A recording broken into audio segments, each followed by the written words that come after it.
Hey, welcome back you guys to Hiking Metal Winter Edition. And it may not look very much like winter where we are here today. This is a place out in the Pike National Forest. And I was out here a couple weeks ago and the snow was extremely deep. Post-holing on this trail almost up to my knees. So it's amazing how much has already melted just in a couple weeks' time. We know what that means. Spring is nigh, for sure. And that definitely makes me excited, because that means that hiking season is coming up. But I had really wanted to film this winter edition hike in a lot more wintry-like conditions.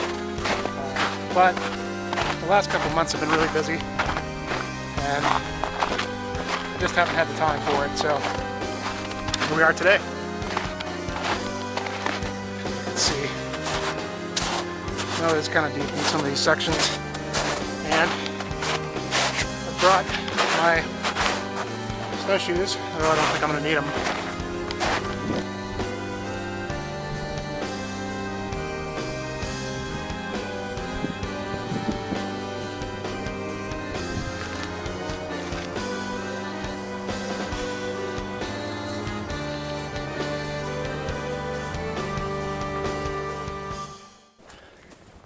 Today's March 15th, and we're kind of in the middle of this whole coronavirus pandemic.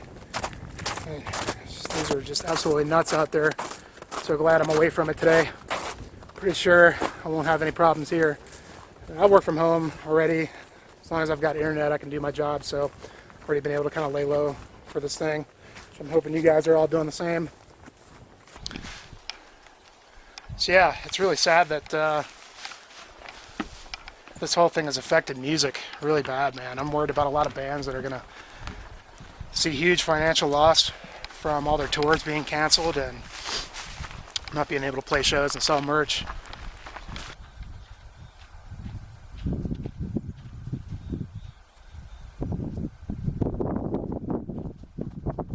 So today I'm in the Pike National Forest, and this is prime mountain lion country, this area. In fact, I came out here about 8 or 9 years ago with a buddy of mine, and we saw one, big old boy. And he was a ways away from us, so didn't pose a threat or anything like that. But always on kind of alert when I'm by myself out in these areas, just to not provoke an encounter. I'm usually pretty fine. Not sure what kind of footprint that is. Could just be a dog, but thinking big cat too.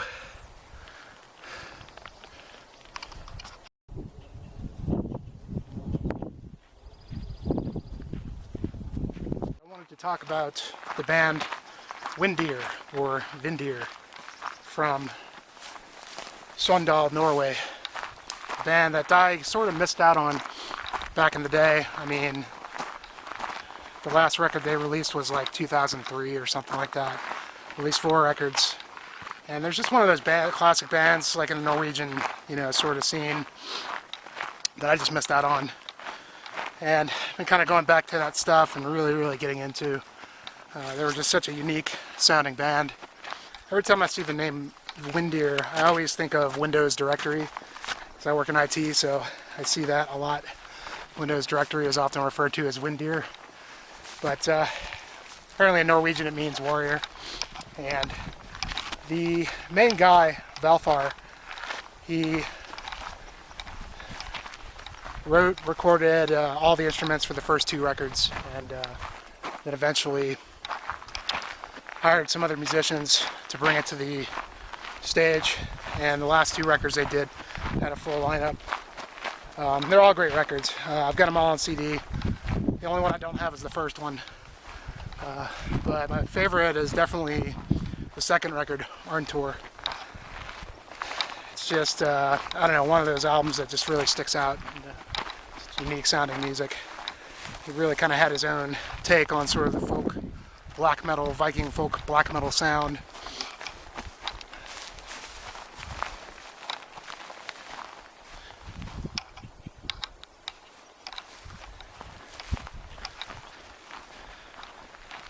Valfar often used weird instruments like the accordion, for example, but it gives it sort of gives the music sort of authenticity to, I guess, his homeland, Sogndal, Norway, is the municipality, or I believe Sogn is the actual name of the city. But a lot of the music kind of reflects the heritage of that place. It's pretty cool. The last two albums, there was 1184 and then Lickford, which are both awesome records as well. Definitely a little more expanded. Kind of took the sound a little more aggressive sounding black metal style, and incorporated the other musicians, but it was really great stuff. And up until that last record, then all of a sudden, tragically, Valfar, the founder of the band, died. Yeah, so he died of hypothermia tragically while he was out in the wilderness walking from some unknown location to his family cabin in the Sogndal Valley in Norway.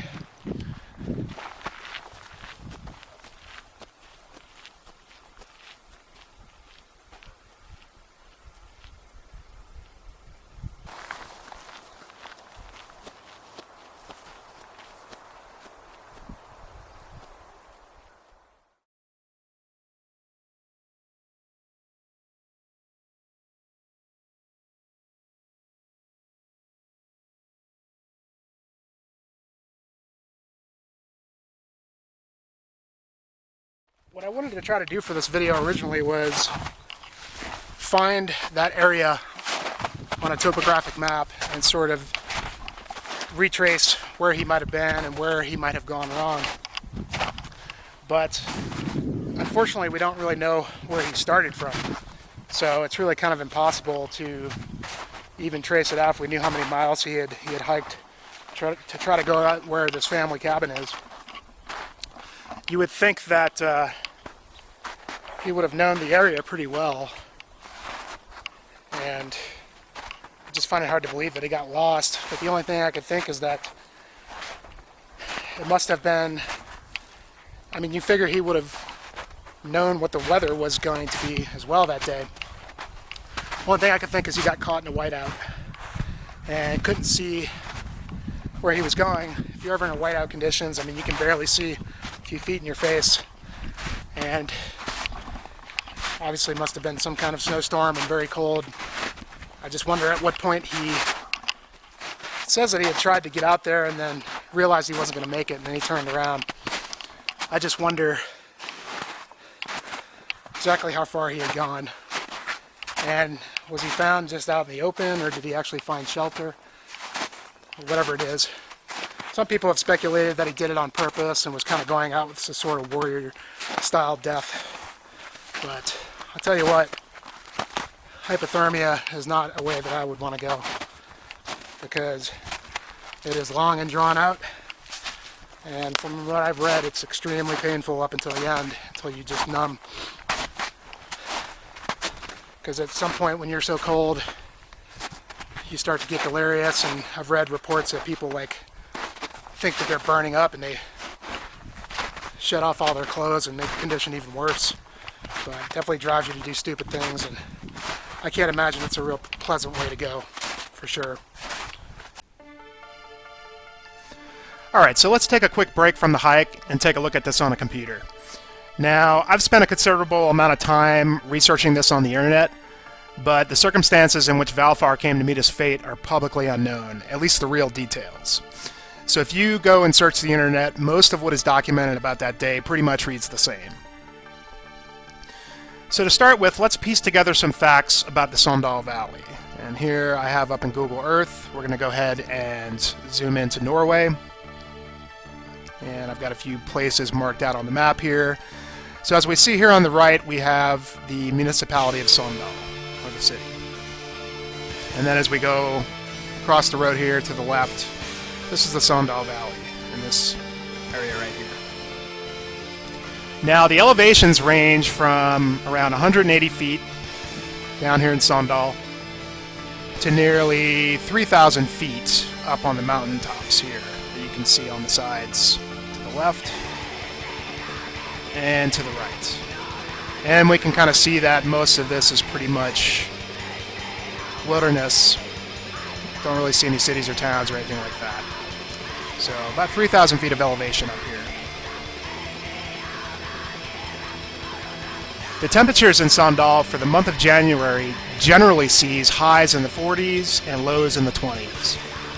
The average coldest day of the year is January 17th, with an average low of 24 and a high of 32. So the most snow falls during the 31 days centered around January 13th. So from that, we know he pretty much went out on a particularly cold time of the year that would see bouts of extreme weather. Alright, so what I'm about to show here is all pure conjecture. I'm just hypothesizing and in no way want to demonstrate anything other than that. Because we don't have a way of knowing exactly the route that he took. We don't know the exact location of the family cabin, and we don't know where he started from to begin with. And wherever he started from, and as far as he went hiking, he ended up turning around and ended up in Repostolen, where he succumbed to hypothermia. At least that's what the reports read. So the news just seems to merely suggest that he turned around from wherever he was going. So how does anybody know this for sure? Maybe the family knew exactly what he was up to, where he was coming from, and what his plan was. Now, I've been looking quite a bit on the internet for the areas of Repostolen, Fagrigi, and just general information of the Sandal Valley here. So first, there is the Fagrigi cabin, the family cabin. Alright, so we're going to zoom into this area here. This is the only place that I've been able to find on the internet when searching Fagrigi. And I'll show here specifically Halekve Fagrigi, Fjord of Norway. And what this appears to be is kind of a recreational area, popular with hiking, skiing, things of that nature. So if we look on the map here, this is all I've been able to find. There's no way of knowing exactly where the cabin, the family cabin was or is. Could be up in this area here, or could be spread out over here somewhere. But let's just, for the sake of this video, say that this is the actual area where the cabin is. And then there's Repostolen, which I have been able to find, and I believe that this is the correct location of where they found his body. I got a little bit of help from this website here on MapCarta. This kind of shows the area and states that Repostolen is a farm in Sandal and has an elevation of 500 meters, which is about 1,650 feet elevation. So this pretty much states that this is a farm. Alright. Only place that I've been able to find when searching that term, Repostolen. So let's just, for the sake of this video, consider that this is exactly where they found his body, in this area. Now, again, the news stated that he tried to make it to the family cabin, wherever he was coming from, realized he couldn't make it, and then turned around and ended up here. Alright. So let's check this video out I found on YouTube. This is an interview with Valfar. Now, I just want to pay attention to this first part. Now we see him walk in, looks like in town. I guess this is how he got around. He's walking, and then we see this shot right here. Well, let me finish it here. And we can see Valfar there, looking off across this beautiful town. Let me rewind it a little bit to this. See this mountain here? Got the town, and we can kind of see a lake out there. And I think I found this on Google Earth.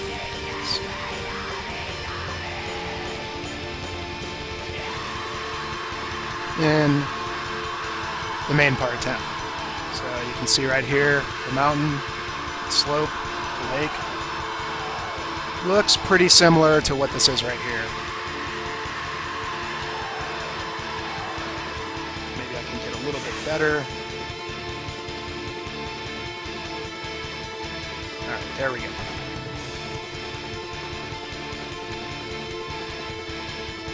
All right. So we've got the lake out here, the mountain, the town. There's the mountain, there's the lake. So I'm just kind of guessing that somewhere up in this area is where he lived. At least based on this video. If you watch it a little bit further, he's sitting right here. What looks like it's a backyard or something of that nature. Continue the video on, and it shows him inside recording music. Look at that monitor. That is sweet. Old SCRT monitor.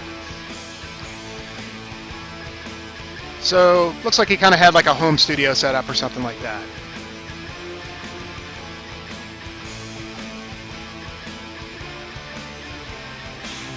All right, so let's go ahead and zoom back out here. Take a look at this again.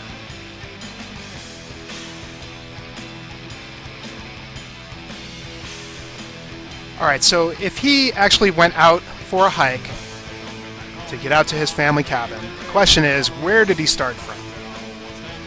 Now, my guess is he started from somewhere in the city over here, wherever he lives. So I went ahead and I drew out a little route, possible route of something that maybe he could have followed.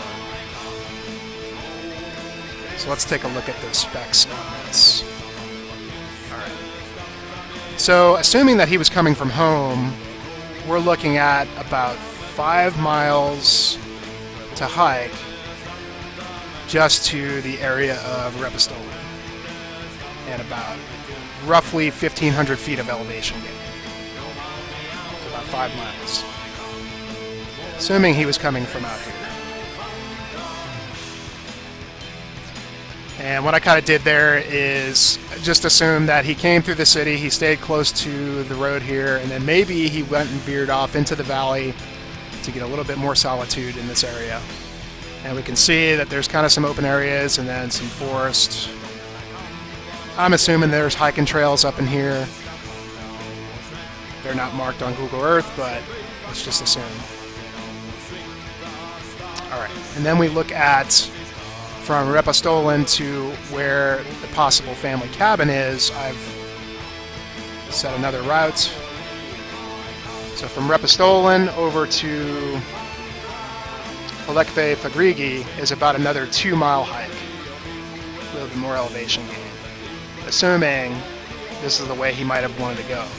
Now I'm just assuming this because, like the report said, he set out, he tried to make it to the cabin, realized he couldn't make it, and turned around. So he would have had to maybe get out here somewhere when the weather got bad, turn back around.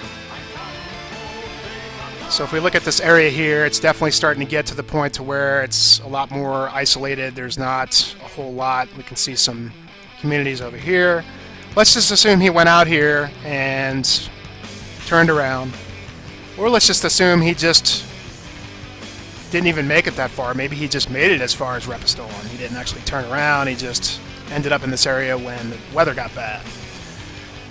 Now what I don't get is, if you look, there's roads, there's settlements, kind of sparse, but you can see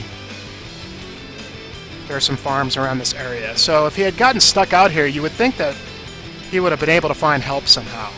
But if he's stuck in a whiteout and he's, say, like up in these forests, it might have been impossible to even tell where he was going. So according to multiple data sources from weather almanacs, this day he would have set out, would have been around the coldest and possibly stormiest time of the year in terms of snowfall. So despite knowing the area well, it would have been easy to get lost in this sort of condition, especially if by this point he was experiencing the initial symptoms of hypothermia. He would already be making bad decisions. Now, who knows where he was coming from? Maybe you could see up here on the hillside there's other communities. Maybe he was coming from a friend's house. Maybe somebody dropped him off along the road and he wanted to hike the rest of the way to get a little solitude. Who knows? Maybe he came out even further here. I mean, I would doubt that he would come up on the mountainside here because this would just be a lot of elevation gain. It'd be a lot tougher to get around. maybe he kind of came across this way somehow, came back out. Whatever he did, he was definitely not equipped. He was not prepared for the conditions that he was going to experience later that day. So if he was coming back from home here, we're roughly looking at about a 7-mile hike and 1,500 to 2,000 feet of elevation gain. That's a pretty good day, but not unlikely. He's a fast hiker. He probably could have done 5 to 7 miles, 3 to 4 hours. So I don't know, guys. Let me know what you think. I mean, I'm just kind of making assumptions here on these locations. The only thing that I can really be sure of is this is probably correct for Repistolin. If there's anywhere else that the Fagrigi cabin could have been located, I'm not able to find. So the whole thing's kind of a mystery to me. I just wish I could find more details on this incident so we could map this out a little bit better. But my theory is that he set out, the weather got bad, and he was in a whiteout condition to where he couldn't even see a few feet in front of his face. Otherwise, maybe he would have been able to make it to one of these roads and find help from some of these communities in this area.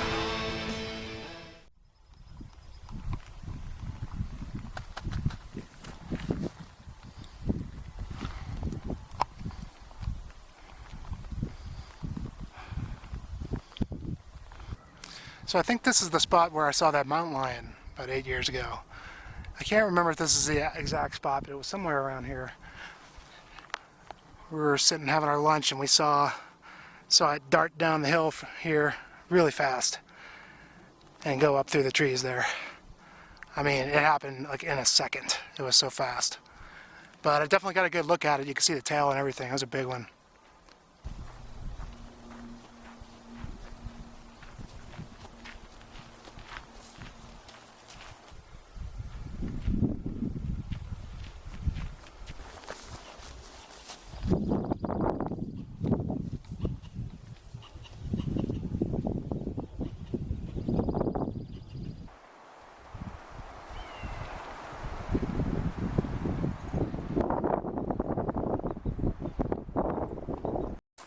So if you've not had a chance to check out the band, Windir, I highly recommend you do so. I'm sure most of you guys are aware of that band.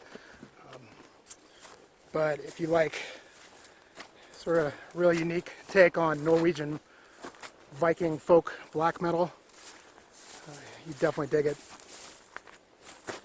And talking about Valfar, I'm not trying to suggest that, you know, the circumstances were any different than what was reported. And, you know, this kind of thing happens all the time. You know, people go out into the wilderness thinking they know where they are or know what they're doing.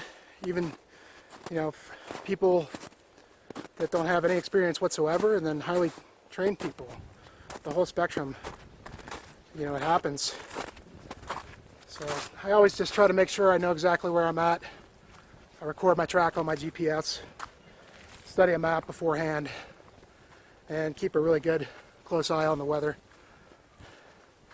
Because that's kind of what I'm thinking happened to Valfar. He kind of knew where he was, but he got stuck in a whiteout. So that's about all I've got for you guys today. Hope you're doing well and staying safe out there with this whole coronavirus craze and crazy times we live in. So far 2020 has just been awful, but hopefully we can all get through this together and beat this thing as soon as possible. Cheers guys, catch you next time.